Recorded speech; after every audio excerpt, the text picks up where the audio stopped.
इकबाल सिंह लालपुरा किसी परिचय के मोहताज नहीं है और आज इनकी एक पुस्तक का विमोचन हुआ है और पुस्तक का नाम ही अपने आप में थ्रिल करने वाला है, तिलक जंजू का राखा। कैसे ये प्रेरणा मिली सर? नाम ही इतना जबरदस्त है अपने आप में कि सुनते ही ये लगता है कि यस, मेरा धर्म, मेरी मानवता समाज के लिए है। कैसा मैसेज रहा, कैसी ये प्रेरणा मिली? ये नाम मैंने नहीं, ये नाम गुरु गोबिंद सिंह साहब ने दिया है। उन्होंने अपने पिताजी गुरु तेग बहादुर साहब के बारे में लिखा था, तिलक जंजू राखा प्रभ ताका, कीनो बडो कलू में साका। तिलक और जनेऊ की रक्षा के लिए उन्होंने बहुत बड़ा कौतक, बहुत बड़ा काम इस संसार में किया। तो उसी नाम को गुरु साहब की जो अपना नाम उन्होंने किया, उसके साथ जुड़ा हुआ इतिहास, उसके साथ जुड़ा हुआ फलसफा, उसके साथ जुड़ी हुई घटनाएं मैंने लोगों के सामने रखने की कोशिश की है। सर, जैसे बुक का आज विमोचन हुआ तो कुछ इसका डिजिटलाइजेशन भी होगा, क्योंकि बुक थोड़ा सा है तो डिजिटल पे अगर मिलती है तो लोग बाहर चलते चलते सारी चीजें देखेंगे। ये पब्लिशर का काम है। मेरा काम तो केवल लिखना है और लिख के लोगों के सामने रखना। तो ये बहुत बड़ा काम है जिसके इसका ट्रांसलेशन भी होनी है। हम उसके बारे में भी यत्न करेंगे कि हिंदी में तो हो गई, इंग्लिश में और दूसरी भाषाओं में भी इसकी ट्रांसलेशन हो और ये जगह जगह पहुंचे।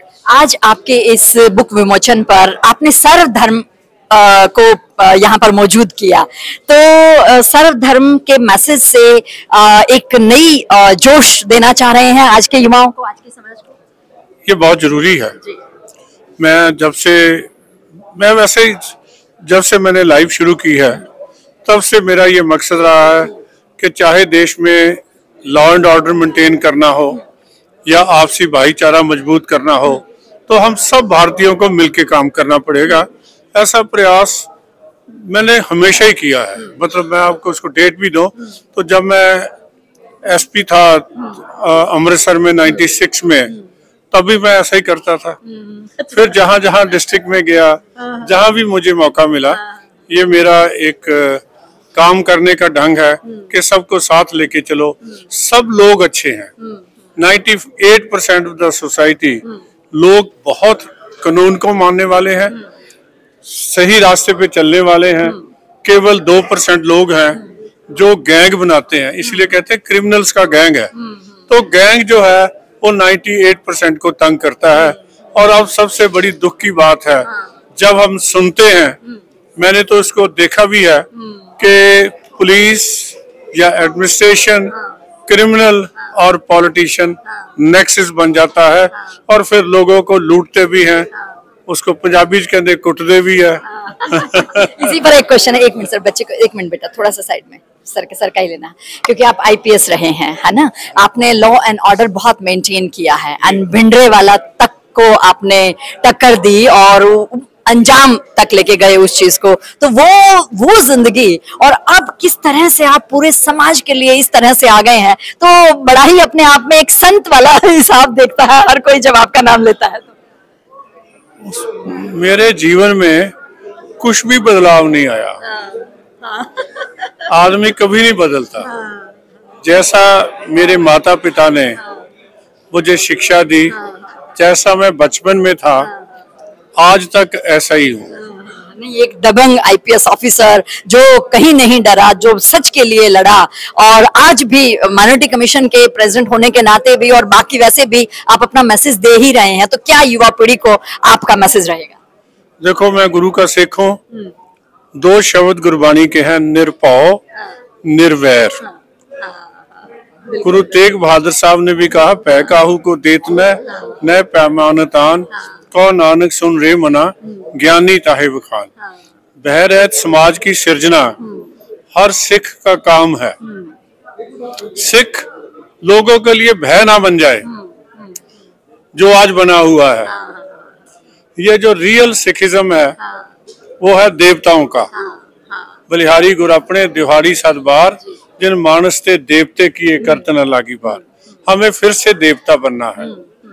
ये जो टैग हमारे लगे हुए हैं, इनको उतारना है।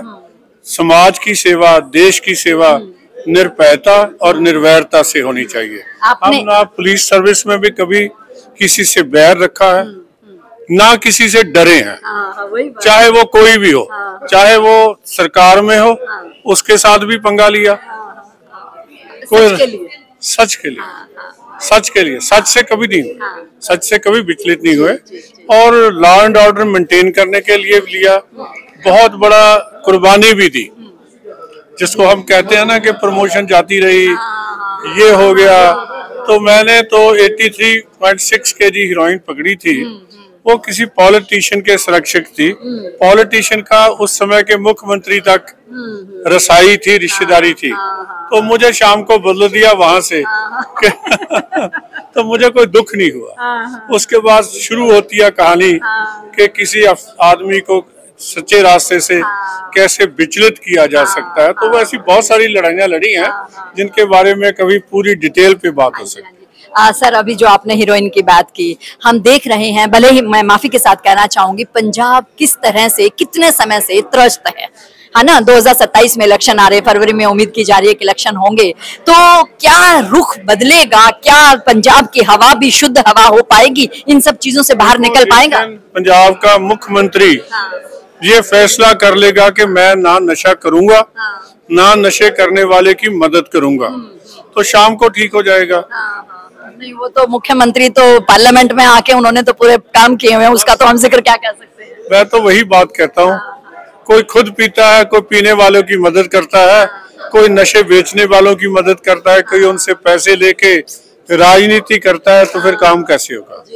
तो मैं तो पर्सनली इस बात पे हूँ, the criminal should be kept at A length, और उनकी गिनती 2% है, 98% समाज अच्छा है, उसको साथ लेके चलेंगे, क्रिमिनल देश छोड़ के भाग जाएंगे।